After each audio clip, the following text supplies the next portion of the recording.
చంద్రబాబు గారి విజన్ అంటేనే ఒక చాలా పెద్దగా ఉంటుంది, చాలా బిగ్గా ఉంటుంది ఆయన విజన్. ఎందుకంటే 2047 ఆయన విజన్ ఇప్పుడు పెట్టుకున్నది. అయితే ఇప్పుడు ఆ విజన్లో చిన్న చిన్న మార్పులు చేసుకుంటూ వెళ్తున్నారు, ఒక పెద్ద ప్లానింగ్తోనే వెళ్తున్నారు అనేది డౌట్. ఎందుకంటే నేను తాజాగా ఆయన మాట్లాడిన మాటలు, నియోజకవర్గానికి ఒక ప్లానింగ్, నియోజకవర్గానికి ఒక విజన్, దానికి సంబంధించి ఒక కమిటీలాగా వేస్తారు. అందులో ఎమ్మెల్యే చైర్మన్గా ఉంటారు, ఒక ఐఏఎస్ ఆఫీసర్ ఉంటారు, నలుగురు అధికారులు ఉంటారు, సచివాలయ సిబ్బంది ఉంటారు. వీళ్ళందరూ కూడా ఆ నియోజకవర్గ అభివృద్ధికి సంబంధించి, అలాగే అక్కడ ఉన్న పేద ప్రజలకు సంబంధించి మొత్తం వీళ్ళ ఇనిషియేట్ తీసుకోవాలి. ఆయన చెప్పింది ఏంటంటే, రోజుకో చేప ఇస్తూ వెళ్తూ ఉంటే ఆ చేప తినేస్తారు, రేపు పొద్దున వాళ్ళకి ఎలా బతకాలో అర్థం కాదు, చేపలు ఇవ్వడం కాదు, మనం చేపల్ని పట్టడమే అలవాటు చేద్దాం అనేది కాన్సెప్ట్ అయితే వినడానికి చాలా బాగుంది. కానీ ఎంతవరకు వర్కౌట్ అవుద్ది? ఇప్పటివరకు చేపలు ఇచ్చింది ఈయన, లేదంటే గత ప్రభుత్వం చేపలు ఇచ్చి తప్పు చేసిందా? అసలు ఏంటి ఈ నియోజకవర్గానికి ఒక విజన్ ప్లానింగ్ చంద్రబాబు గారి? ఇదే అంశం మీద చర్చించే ప్రయత్నం చేద్దాం. సరే, మొదటి నుంచే చెప్తున్నారు సంపద సృష్టి అనేది. ఇక్కడ నుంచి జనాలు కూడా ఎవరి సంపద వాళ్ళే సృష్టించుకోవాలి అనేదా ఈ నియోజకవర్గానికి ఒక విజన్ అనేది? ఏంటి ఇక్కడ నుంచి చేపలు పట్టడం నేర్పడం అంటే ఏం చేస్తారు? ఇందులో చిన్న లాజిక్ ఎట్లా ఉంటుందంటే, పబ్లిక్ ఒకటి ఆవురావురమని ఆకలేస్తూ ఉంటుంది, భోజనం చేయాలనుకుంటుంటారు. ఆ టైంలో ఎదురుగుండా ముందు ఒక పొయ్యి పెట్టడం, ఆ పొయ్యిలోకి కట్టెలు తేవడం, ఆ కట్టెలు మంటల కోసం అని చెప్పేసి 2 చెకుముకి రాళ్లతో కొట్టాలా, లేకపోతే 2 ఇనప ముక్కలతో కొట్టాలా, లేకపోతే కనుక అగ్గిపెట్టె తేవాలా, దీని గురించి కాసేపు ఆలోచిస్తూ ఉండటం, దాని మీద వాళ్ళందరినీ ఇన్వాల్వ్ చేయటం, ఆ తర్వాత మరి కాసేపటి తర్వాతన ఇంకొక కార్యక్రమం అదంతా పూర్తి చేసి మంట బిగిన్ చేయటం, తర్వాత మళ్ళీ ఇది తీసుకురావడం, ఒక ఇది పొయ్యి మీదకి ఒక గిన్నె, ఆ గిన్నెలో నీళ్లు చెరువులో తేవాలా, కృష్ణానదిలో తేవాలా, సముద్రంలో తేవాలా అని కాసేపు దాని గురించి చర్చ జరపడం, ఆ తర్వాత బియ్యం ₹2 కిలో బియ్యం తేవాలా, ₹1 కిలో బియ్యం తేవాలా, లేకపోతే ఇంకోటి తేవాలా అని కాసేపు మాట్లాడతాం. వీటితో అంతా అయ్యేటప్పటికి ఆకలి తెచ్చిపోద్ది మనకి. ముందు మనం అసలు కూర్చున్న పర్పస్ మర్చిపోతాం. దీంట్లో అగ్గిపెట్టి గురించి కాసేపు చర్చించుకున్నాం, బియ్యం గురించి కాసేపు చర్చించుకున్నాం, ఫైనల్ కడుపు అయితే లోపల రగిలిపోతూ ఉంటుంది. ముందైతే ఏదో జరిగింది అంతే, అలాంటి వ్యవహారం ఇది, అంతకు మించి ఏమి ఉండదు ఇందులో. దాన్ని ఏమంటారు, నేతి బీరకాయలో నెయ్యి, సంపద సృష్టిలో ప్రభుత్వం ఎప్పుడు అంతే. తెలంగాణలో ఏ సంపద సృష్టించాలని ప్లాన్ చేస్తే సంపద అక్కడ ఎవరికాడు సంపాదించుకున్నాడు. హైదరాబాదులో, నాట్ ఇన్ ఆదిలాబాద్, కరీంనగర్, మహబూబ్ నగర్, నిజామాబాద్, అక్కడెక్కడ ఎందుకు సంపద సృష్టించలేదు ఈయన? 25 జిల్లాలలో ఎక్కడ సంపద సృష్టించారు? 23 జిల్లాల్లో లెక్కేసుకుంటే ఒక్క హైదరాబాద్లో సంపద, అది ఆయన సృష్టించేది ఏంది? ఇవాళకి కూడా సంపద ఎవడన్నా ఆగుతోంది అక్కడ?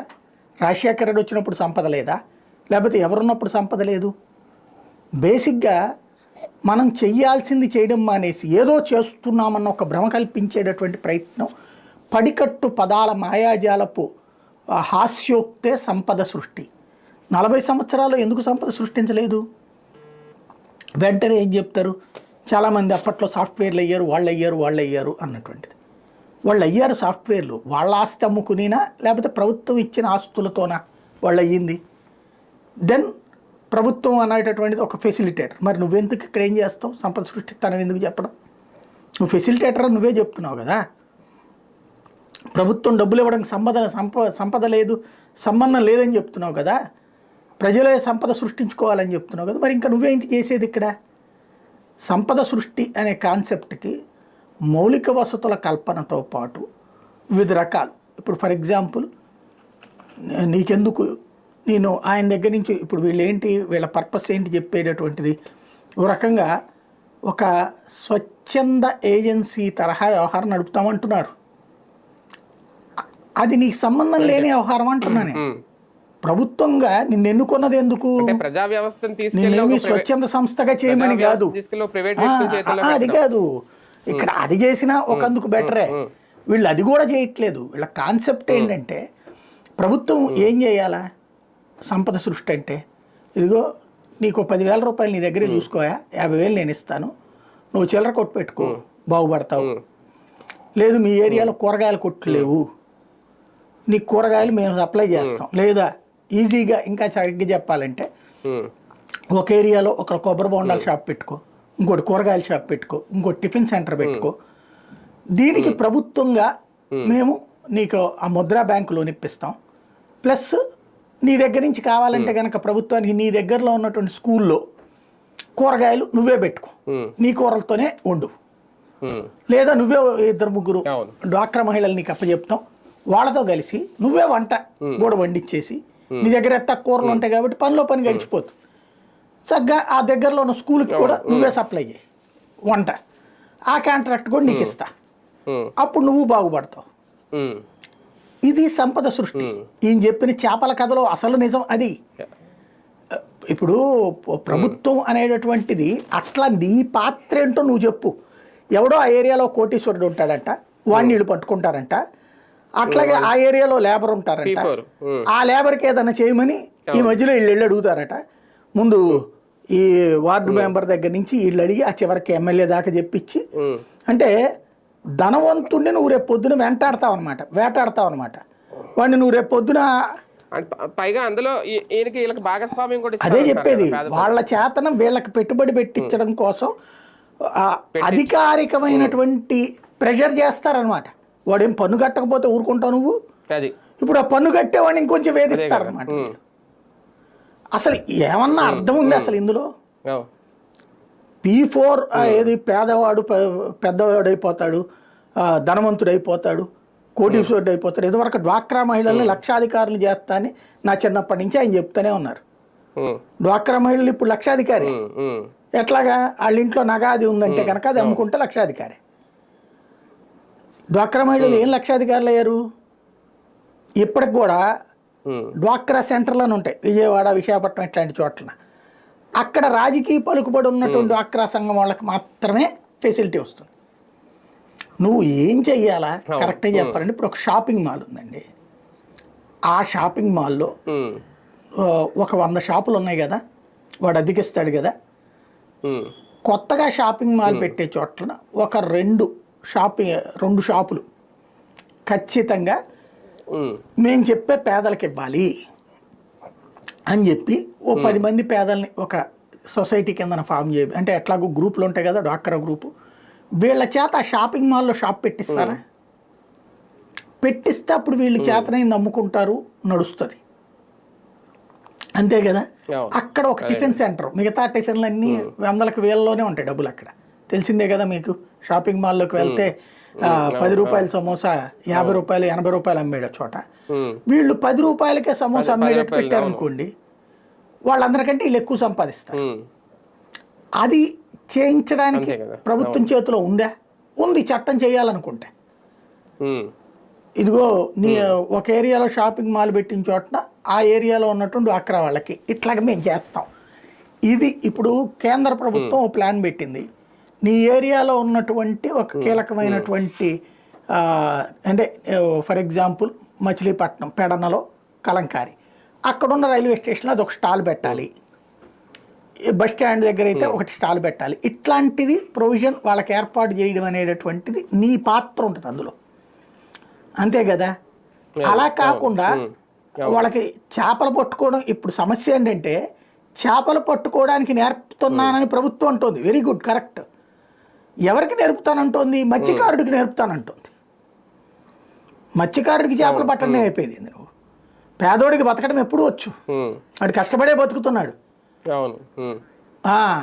కష్టపడినటువంటి వాడిని అది. కాబట్టి ఇక్కడ సమస్య ఏంటంటే ప్రభుత్వపు పాత్ర ఏంటో అర్థం కాకుండా, ఆ అర్థవంతమైనటువంటి చర్చ కాకుండా పర్థం లేనటువంటి ఉపన్యాసాలతో కాలక్షేపం నడిచిపోతుంది. P4 పేదోళ్ళందరూ పెద్దోళ్ళు అయిపోతారు, కోటీశ్వర్లు అయిపోతారు, లక్షాధికారులు అయిపోతారు. 40 ఏళ్ళ నుంచి అవుతూనే ఉన్నారు కదా వాళ్ళు. అయినోడికి ఎవరికైనా ప్రభుత్వంతో సంబంధం ఉందని చెప్తారా? బేసిక్గా ఇక్కడ ఇది సార్ ఒక రకంగా అంటే ఒక చిన్నది ఈ P4 విధానం, ఇందులో నేను చెప్పింది పేదవాళ్ళని కూడా భాగస్వాములు చేస్తాం, చేపలు పట్టడం నేర్పిస్తాం, ఇవన్నీ చెప్పిన తర్వాత సార్ నాకు జరిగిన చిన్నది గుర్తొచ్చింది అనమాట. నేను ఒక చిన్న కంపెనీలో పనిచేసేవాడిని, వేరే ఛానల్లో పనిచేసి, అందులో ఆ కంపెనీలో నాది ఒక చిన్న లీడ్ రోలు, ఒక 20 మంది ఎంప్లాయీస్ పనిచేసేవారు, జీతానికే నేను పనిచేసేవాడిని. కొన్ని రోజుల తర్వాత ఆ కంపెనీ ఓనర్ ఒకసారి నన్ను పిలిచి, నిన్ను భాగస్వామిగా చేసుకుంటాను, నిన్ను కూడా బోర్డ్ ఆఫ్ డైరెక్టర్లో వన్ ఆఫ్ ది డైరెక్టర్గా పెడతాను, నీ జీతం నీకు వస్తానే ఉంటుంది, నీకు డైరెక్టర్గా కూడా ఎంత పర్సంటేజ్ నీకు లాభం వస్తుంది, వాటా వస్తుంది, హ్యాపీగా చేసుకో అంటే నేను అప్పుడు ఆ రోజు ముందు వినగానే ఓహో అనుకున్నాను. నేను ఏది వెంటనే ఓకే చెప్పను. తర్వాత సరే సార్ నేను ఆలోచించి చెప్తాను 2 రోజులు ఆగి అన్నాను. ఈ లోపల అలాగా అక్కడ ఆ కంపెనీలో సేమ్ ఇదే కాన్సెప్ట్లో ఒక వ్యక్తి ఉన్నాడు. అతన్ని అడిగాను, ఏంటి నన్ను బోర్డ్ ఆఫ్ డైరెక్టర్లో పెడతానంటున్నాడు, బాగానే ఉంటుందా జీతంతో అదే అంటే అతను పక్కన పిలిచి చెప్పాడు, లేదబ్బా నువ్వు ఇప్పుడు రేపో మాపు ఇప్పుడు జీతానం చేస్తావు, బాగానే వెళ్ళిపోతావు, ఇంకో కంపెనీలో జాయిన్ అవుతావు, అది ఆయన భయం పట్టుకుంది. అదే నిన్ను బోర్డ్ ఆఫ్ మెంబర్గా చేసేసాడు అనుకో, డైరెక్టర్గా చేసాడు అనుకో, నువ్వు ఇంకెక్కడికి వెళ్ళావు, వచ్చినట్టు అక్కడే ఉంటావు, ఆ కంపెనీ ఎప్పుడు లాస్లోనే ఉంటుంది, నీకు అందులో వాళ్ళ లాభాలు వచ్చేస్తాయని నువ్వు ఫీల్ అవుతావు, షేర్ వచ్చేస్తాయని రూపాయి షేర్ రాదు, పైగా నువ్వు బయటికి వెళ్తాను అంటే ఆ బోర్డ్ ఆఫ్ డైరెక్టర్లో నిన్ను బ్రేక్ చేయాలంటే అది పెద్ద ప్రాసెస్, కోర్టు నోటీస్ వరకు వెళ్తుంది, చాలా జాగ్రత్తగా ఉండని హెచ్చరించాడు అతను నన్ను. ఆ రోజు ఇంక ఇవన్నీ నాకు వద్దురా బాబని మొత్తం కంపెనీ నుంచి బయటకు వచ్చాను అనుకోండి. నిన్న ఇది చూపించిన నాకు అదే అనిపించింది. ఇప్పుడు వీళ్ళకి పేదోళ్ళకి ఓకే ఎవరో వచ్చి పెట్టుబడి పెడతారు, వీళ్ళని అందులో భాగస్వాములుగా చేసి వీళ్ళతో అంటే కంపెనీలకి ఒక ఫిక్స్డ్ వర్కర్స్నే ఇవ్వడమా, లేదంటే వాళ్ళ ద్వారా వీళ్ళ బతుకుతారా, వీళ్ళ ద్వారా వాళ్ళ బతుకుతారా అనేది అర్థం కాదు.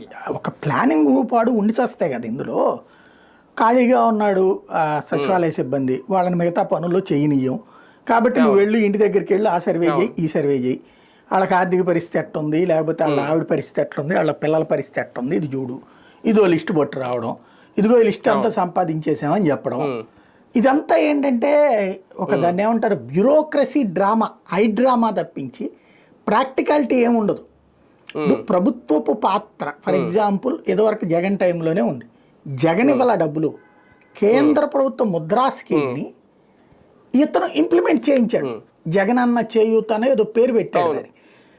దాని కింద ఏం చేశాడు, ఈ రోడ్ల మీద బళ్ళు, తోపుడు బళ్ళు పెట్టుకునేవాళ్ళు, చిన్న చిన్న హోటళ్ళు పెట్టుకునేవాళ్ళు, వాళ్ళందరికీ అప్పులు ఇప్పించాడు 15,000 రూపాయలు చెప్పి.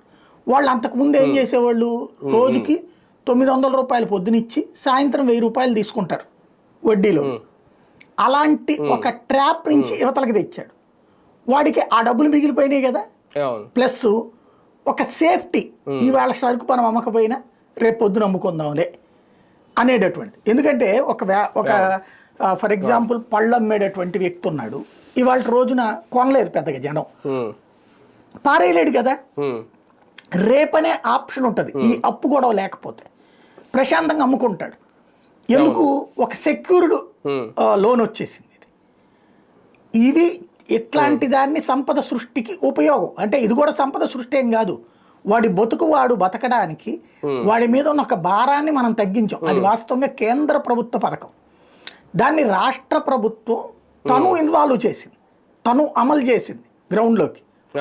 నువ్వు పేదవాళ్ళకి చెయ్యాలంటే పేదవాళ్ళకి సంబంధించినటువంటి పథకాలు ఏవైతే ఉన్నాయో ఏం అక్కర్లేదు, పేదవాడికి విద్యా వైద్యం ఉచితంగా అందించడం, అది ఖచ్చితంగా గవర్నమెంట్ హాస్పిటల్కి వెళ్తున్నాడు, గవర్నమెంట్ స్కూల్కే పోతున్నాడు. ప్రైవేట్ స్కూల్కి వెళ్తున్న వాళ్ళని నువ్వు ఆపేసావు ఇవాళ, అంతే కదా. ప్రైవేట్ స్కూల్కి పోతున్నోడికి వాళ్ళు డబ్బులు ఆపేసావు నువ్వు, రేపేదో ఇస్తానంటున్నావు. ఒక ఏడాది మానేశాడు, ఒక ఏడాది మళ్ళీ గవర్నమెంట్ స్కూల్లో చేర్చి మళ్ళీ తర్వాత ప్రైవేట్ స్కూల్కి చేరుస్తారా? ఇదో బ్రేక్ పాయింట్ క్రియేట్ చేసామా. ఇంకొకటి అంటే అసలు పాయింట్ అలా ఏంటంటే, ఎవడైనా ప్రభుత్వం పథకం పెడితే, అయ్యా సో అండ్ సో సుబ్బారావు గారికి ఒక కంపెనీ ఉంది, ఒక 100 మంది సిబ్బంది కావాలి, వాళ్ళకి ఏం పనులు అయ్యా అంటే ఫర్ ఎగ్జాంపుల్ ఆయనది ఒక దాన్ని ఏమంటారు ప్రాసెసింగ్ ఫ్యాక్టరీ ఉంది, టమోటాలు పచ్చడి, అది టమోటాలు ప్రాసెసింగ్ చేస్తారా, బత్తాకాయలు ప్రాసెసింగ్ చేస్తారా, ఏయో ఉంటాయి పళ్ళయి, ఇవి ఇట్లా 10 మందితో మనుషుల్ని పెట్టుకుని చేసుకుంటున్నాడు. దాని బదులు నేను 10 గ్రూపుల్ని అప్పచెప్తా, నీకు నేనే ఇస్తా 10 మందిని, ఈ 10 మందికి నువ్వు ఈ పని చెయ్యా అని అడగటం. అతను ఎక్కడో ఎవరినో అవుట్ సోర్సింగ్ తెచ్చుకుని వాళ్ళకి అప్పచెప్పుకునే బదులు గవర్నమెంట్ ఈ ఏర్పాటు చేస్తే వీళ్ళ ద్వారా ఆ పని జరగటం అన్నటువంటిది ఒక ఫెసిలిటేటర్ రోల్. కాస్త ఆ రూపాయి వీళ్ళకు వస్తుంది అన్నటువంటిది. వాస్తవంగా డ్వాక్రా గ్రూపులు అనేటటువంటి విధానం అదే పెట్టింది వాజ్పేయి టైంలో. పెట్టిన తర్వాత వాళ్ళు వ్యాపారాలు బిగిన్ చేసిన తర్వాత దాంట్లో విభేదాలు విభజనలు వచ్చి ఇప్పుడు ఎవరికాళ్ళు వాళ్ళకి వచ్చిన డబ్బున వాళ్ళు వడ్డీలకు ఇచ్చుకుంటున్నారు, లేదా వ్యాపారం చేసుకునే వాళ్ళు కొనసాగించుకుంటున్నారు కదా. ఇది అది విధానం. అంతే. అంటే వాళ్ళు బ్రతకడానికి అవసరమైన ఫెసిలిటేటర్ రోల్ పోషిస్తూ ప్రభుత్వం, కేంద్ర ప్రభుత్వము, రాష్ట్ర ప్రభుత్వం దాన్ని ఆర్గనైజ్ చేస్తూ ఆ వచ్చిన డబ్బులు వాళ్లే బ్రతుకుతారు. అది సంపద సృష్టి పాయింట్. అంతే తప్పించి P4 అంటే పేదవాడిని లెక్క తీస్తాను, నేను నా దగ్గర డేటా పెట్టుకుంటాను, ఈ డేటా తీసుకెళ్లి పెద్దవాడికి అప్పచెప్తాను, వాడి చేత చేయిస్తానంటే ఇవాళ రోజు నేను చెప్తాను 2 టిఫిన్ సెంటర్లు పెట్టిస్తా, మంచి వంట వచ్చినటువంటి వాళ్ళు ఒక నలుగురిని తీసుకొచ్చి నాకు అప్పచెప్పండి, నేను పెట్టిస్తా 2 టిఫిన్ సెంటర్లకు నువ్వు ల్యాండ్ ఇయ్యి. ఇలా పెట్టించడం వేరు. ఇప్పుడు మీరు టిఫిన్ సెంటర్లు పెట్టిస్తే 4 వస్తే అది ఓకే, వాళ్ళకి మీరు ఉపాధి ఇచ్చినట్టు అవుతుంది. కానీ ఇక్కడ ఏకంగా ఈయన వాళ్ళకి ఇన్వెస్ట్మెంట్ చేసే వాళ్ళకి దత్తత పేదలు ఏకంగా మొదట ఒక 20 లక్షల మంది, తర్వాత 15 లక్షల మంది మొత్తం దత్తత ఇచ్చేస్తాను, మళ్ళీ దత్తత తీసుకున్న వాళ్ళకి పురస్కారాలు కూడా ఏం లేదు దాంట్లో. ఈయన ప్రతిసారి కూడా సక్రమంగా నడిచే వ్యవస్థని విచ్ఛిన్నం చేసుకుని అది గొప్పతనం చెప్తారు. ఇప్పుడు ఫర్ ఎగ్జాంపుల్ ఇదివరకు జన్మభూమి పేరుతో పాఠశాలకి ఎవరో డొనేషన్ ఇస్తే అది గ్రేటు, వాళ్ళకి సన్మానాలు చేసేవాళ్ళు కదా. దాన్ని ఏమంటారు, పేదరిక నిర్మూలనకి వీళ్ళని మనం సొసైటీ ఇంతకాలం కష్టపడి సంపాదించుకున్న డబ్బుల్లోంచి సమాజం కోసం త్యాగం చేశారు అని చెప్తున్నారు. చర్చ దాని చుట్టూనే నడిచింది. కానీ అసలు ఆ పాఠశాల బాగోగుల బాధ్యత ఎవరిది? వీళ్ళ బాధ్యతని తప్పించుకు పారిపోతున్నారు ప్రభుత్వం. ఈ తప్పించుకు పారిపోయే బాధ్యతకి ఒక గొప్ప ఉదారవాదాన్ని అంటగట్టారు అక్కడ. అదే ఇప్పుడు నిన్న అన్ని వందల స్కూళ్ళని బాగు చేశారు, అన్ని వేల స్కూళ్ళని నాడు నేడు కింద. ఎవరి దగ్గర చేజాచిందా ప్రభుత్వం? అవును చేశారు. ఎవడన్నా చెప్పుకున్నాడా? చెప్పుకోనివ్వకుండా మాత్రం దాంట్లో అది జరిగింది ఇది జరిగిందని ఒక హంబక్ కథలు చెప్పుకొచ్చారు. అసలు పాయింట్ ఏంటి? ఓ వ్యవస్థ పర్ఫెక్ట్ గా సెట్ అయింది, ఇక్కడ నేను పేదవాడిని బాగు చేశాను అని చప్పట్లు కొట్టుకోవట్లా అక్కడ. It is government process. అట్లాగే ఇప్పుడు దీంట్లో ఉన్నటువంటి విచిత్రమైనటువంటి వాదన, ఇప్పుడు ఈ మిగతా డెవలప్మెంట్ ఇప్పుడు ఏంటి, చర్చ అంతా ఎటు తీసుకెళ్తారు? పేదవాడి మీద, పేదవాడిని కాపాడే బాధ్యత పెద్దోడిది. ఈ పెద్దోడి పని ఏందయ్యా అంటే వాడు పక్కన ఆ వ్యాపారం వాడు చేసుకోవాలి, వాడి పన్ను వాడు కట్టాలి, వాడిని ఎత్తున 10 మంది భారం పెడతారనమాట. ఇందులో చిన్న లాజిక్ ఉంటుంది. ఇప్పుడు వాళ్ళని లక్షాధికారులు చేయాలంటే వాళ్ళకి పని ఇచ్చి వాళ్ళ చేత ఏదో చేయించి చేయాలి. ఇవాళ రోజున ఆ పని చేసేటందుకు ఓపిక తిరిగి వీళ్ళకెక్కడుంది? బేసిక్గా ఆ పనులు వాడేందుకు ఇవ్వాలి? ఊరంతా పనులు దొరుకుతున్నాయి, చేసే తీరిక లేదు కదా. ఇప్పుడు కొన్నాళ్ళు పోయాక ఏమంటారు, వాడికి అప్పచెప్పాం మన విధానం. అసలు P4 విధానం అంటే ఏంటి వాడికి అర్థం కావట్లా. P4 అంటే పేదవాడిని ధనికుని చేయడం, ఎందుకు చేయలేకపోతున్నాడు అని ఆనందబాయిస్తారనమాట. మీరు ధనవంతులైనంత మాత్రాన మీరు అట్లా వదిలేస్తానంటే ఎట్లాగా? మీరు ధనవంతులంటే సమాజం ఇచ్చింది, వాళ్ళకి మీరు ఇవ్వాలి, లేకపోతే లావ్ అయిపోతారు. ఇట్లాంటి సినిమా డైలాగులు అన్నీ చెప్తారు. ఇప్పుడు P4లో అయ్యా మీరు నెలకి ఏడాదికి ఒక 10 లక్షల రూపాయలు ట్యాక్స్ కడుతున్నారు, నేను 4 లక్షలు కట్టండి చాలు, 6 లక్షలు ఆపేయండి మీరు డబ్బులు. ఆ డబ్బులతో ఒక 2 పేదవాళ్ళకి సంబంధించి వ్యాపారం పెట్టించి చెయ్యండి అని నువ్వు అడుగు. అప్పుడు ప్రభుత్వ ఇన్వాల్వ్మెంట్ ఉన్నట్టు, అంతే కదా. వాడికి ట్యాక్స్ తగ్గించి ఆ డబ్బులతో చేయమని అడగాలి. ఆ మాట ఎందుకు అడగడం? ఆ డబ్బులు ఏదో తీసుకుని ప్రభుత్వమే పెట్టచ్చు కదా పెట్టుబడి. అసలు ఇప్పుడు అది పెట్టలేక కదా ఇప్పుడు ఈయన చెప్పింది కూడా అదే కదా సార్. ఇప్పుడు మనం రోజుకో చేపనిస్తూ పోతే వాళ్ళు తింటా ఉంటారు, ఏదో రోజు ఇవ్వడం ఆపేస్తే ఏం చెయ్యాలో తెలియక అలా ఉండిపోతారు. అందుకని చేపలు పట్టడం నేర్పిద్దాం అంటే రేపు పొద్దున్న ఏమన్నా ఈ పథకాలన్నీ ఆపేసినా, ప్రభుత్వం ఇవ్వాల్సిన సొమ్ములు ఏమన్నా ఆపేసినా వాళ్ళకి వాళ్ళు బతకడానికి ఇప్పుడు చూసుకుంటున్నారు. ఇండైరెక్ట్ గా చెప్తున్నారా ఇవన్నీ శాస్త్రం కాదు, ఈ హామీలు ఇవన్నీ. పాయింట్ ఇక్కడ ఏంటంటే చేపలు పట్టడం నేర్పడం ఈ డైలాగులు చిన్నప్పటి నుంచి మనం విన్న డైలాగులే. పేదవాడికి పనిని నేర్పక్కర్లా, ధనవంతుడికి పని చేయించుకోవడం నేర్పక్కర్లా. ఈ రెండు నేను నేర్పుతానని చెప్పుకోవడం అంత అమాయకత్వం లేకపోతే మేధావితనం ఇంకెక్కడా ఉండదేమో ప్రపంచంలో. ఈ రెండింటిని నేనే చేస్తున్నానని నమ్మి బ్రతికేయటం. ఇప్పుడు అంటే అది కూడా చెప్పట్లేదు కదా, పని ఇళ్ళు ఇవ్వట్లేదు కదా. ఇప్పుడు నేనంటోంది చేపలు పట్టడం మత్స్యకారుడికి ఏంటి నేర్పేది అంటున్నా. వాళ్ళు ఇప్పుడు ఓకే అది కాదు, ఏదైనా అది ఓకే పేదవాడికి పని వీళ్ళు నేర్పేది ఏంటండి, పనికి మాలిన మాటలు కాకపోతే అదే కదా పేదోడికి పని వచ్చు, వాడికి అదే కష్టపడి పని చేయడం వాడికి నువ్వేం నేర్పుతావు, నువ్వేమిస్తావు, వాడికి ఒక భరోసా నువ్వేమిస్తావు అంటే పేదవాడు ధనవంతుడు ఇవ్వాలంట, వాడు ఇస్తాడు. ఇప్పుడు ఫర్ ఎగ్జాంపుల్ అవును. ఓ ధనవంతుడి దగ్గర 100 ఎకరాల పొలం ఉందండి, ఓ 10 మంది పేదల్ని ఈయనియ్యి ఇస్తే ఆ పొలం దున్నమంటాడు. అది నువ్వు చెప్పేది ఏంది, ఆడు రెడీలోనే ఉన్నాడు, మనిషి దొరకట్లా, ఆడు రెడీలోనే ఉన్నాడు ఇవ్వడానికి, నువ్వు మనిషి దొరకట్లా, మరి ఇంకా నువ్వు చేసేది ఏంటి అంటున్నా ఇక్కడ. ఇవన్నీ వినడానికి ఆర్భాటంగా ఉండే. జన్మభూమి ఏం సాధించాం, శ్రమదానం ఏం సాధించాం అంటే ప్రతిసారి డోనర్లను తీసుకొచ్చి మనకు తెలిసిన తెలుగుదేశం అభిమానులైనా లేదా చంద్రబాబు గారికి దగ్గర కావాలనుకున్న లేదా ప్రభుత్వం మీద ప్రేమ ఉన్న ధనవంతులందరినీ వాళ్ళ జేబులు ఖాళీ చేయించి వాళ్ళ చేత డబ్బులు ఇప్పించి పేరు ఇళ్ళు లాక్కోవడం తప్పించి ఏం లేదు ఇందులో. అంతమించి ఏం జరిగేది కాదు, ఒరిగేది కాదు ప్రజలకి, ఒక విధానం ఏం లేదు అక్కడ.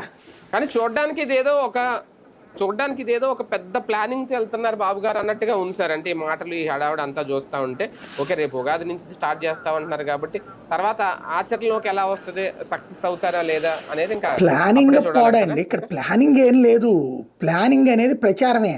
ఇందులో ప్రచార ఆర్భాటం తప్పించి ప్రణాళిక ఏంటి అంటున్నా. ఇదిగో ఇప్పుడు ఎక్కడో ఎందుకండి ఇవన్నీ తీసి అవతల పడేయండి, పేదోడు ధనికుడు కావాలి అంతే కదా, ఇసుక రీచ్లని పేదోళ్ళు అందరికి ఇచ్చేయండి, వైట్ రేషన్ కార్డు హోల్డర్లకి, లేకపోతే మద్యం దుకాణాలని పేదోడికి ఇచ్చేయండి, అందరు కోటీశ్వర్లు అయిపోతారు కదా. మరి పార్టీ కార్యకర్తలు మరి ఇంకేంది అయ్యి కదా సంపద సృష్టి కుదిరేది. కళ్ళెదురుగుండా ఆదాయం ఉంది, ఒక ఆ మద్యంకి సంబంధించినటువంటి దుకాణం ఇప్పుడున్న దుకాణాల్లో నిన్న అది ఎవరికో కులం వాళ్ళకి ఇచ్చారు కదా, అట్లాగా ఒక 25% దుకాణాలు పేదవాడికి ఇస్తాం, వాడికి పెట్టుబడి పెట్టుకోనక్కర్లేదు, డైరెక్ట్గా షాప్ అద్దె కూడా మేమే తీసిస్తాం, దాంట్లో వాడు అమ్ముకుంటే చాలు లాభం వాడికి వచ్చేస్తుంది. ఇది పేదవాడికి ధనవంతుడయ్యే అవకాశం. ఇసుక ఆయన ఏం చేసుకోనక్కర్లేదు, ఇసుక దగ్గర కూర్చుని లారీలో లోడ్ చేయించుకుని ఎక్కించుకుంటే ఆ కమిషన్ డబ్బులు తీసుకోవడం, తద్వారా వాడు పేదవాడు ధనికుడు అవుతాడు. ఇసుక రీచుల్లో టోటల్గా రాష్ట్రంలోని రీచుల్లో ఓ 25% రీచులు పేదవాళ్ళకి ఇస్తాం. ఆ ఏరియాలో ఉన్నటువంటి ఇప్పుడు వీళ్ళు రాసుకున్నారు కదా లిస్టు, ఆ లిస్టులో ఉన్నటువంటి వాళ్ళు ఆ ఏరియాలో ఒక 1000 మందికి ఇస్తాం రీచులు. ఆ రీచుల్లో ఇసుక వీళ్ళు మాత్రమే తవ్వుకోవాలి, లేదా తవ్వుకునేవాడు వీళ్ళ చేతికి డబ్బులు ఇచ్చిపోవాలి, ఆటోమేటిక్గా ధనవంతుడు అయిపోతాడుగా. ఇవి కదా పేదవాడు ధనవంతుడు అవ్వడం అంటే. లేదు కార్పొరేట్ స్కూల్ నడుస్తున్నది, ఆ కార్పొరేట్ స్కూల్లో క్యాంటీన్ ఈ పేదవాడికి ఇచ్చేయండి, దాంట్లో ఇన్వెస్ట్మెంట్ అంతా కార్పొరేట్ కాలేజీ కార్పొరేట్ స్కూల్ వాళ్ళతో పెట్టించండి, ఈ పేదవాళ్ళ చేతన అక్కడ ఆ క్యాంటీన్ నడిపేలా ఏర్పాటు చేయండి. అది కదా సంపద సృష్టి అంటే. అట్లాగా ఒక స్థిరమైన పాయింట్ ఏదన్నా ఉండాలి. కానీ ఇదేంటంటే ఏదో జరిగిపోతుందిలే ఇప్పుడు చెప్పుకోవాలి. ఇప్పుడు మీరు చెప్పినట్టు ఇందాక సూపర్ 6లు ఇవి లేవు, అవి గురించి చర్చిపోవాలంటే లేదు ఆయన కోటీశ్వర్లు చేసే పనిలో ఉన్నాడు, అందుకని ఇది మర్చిపోయాడు.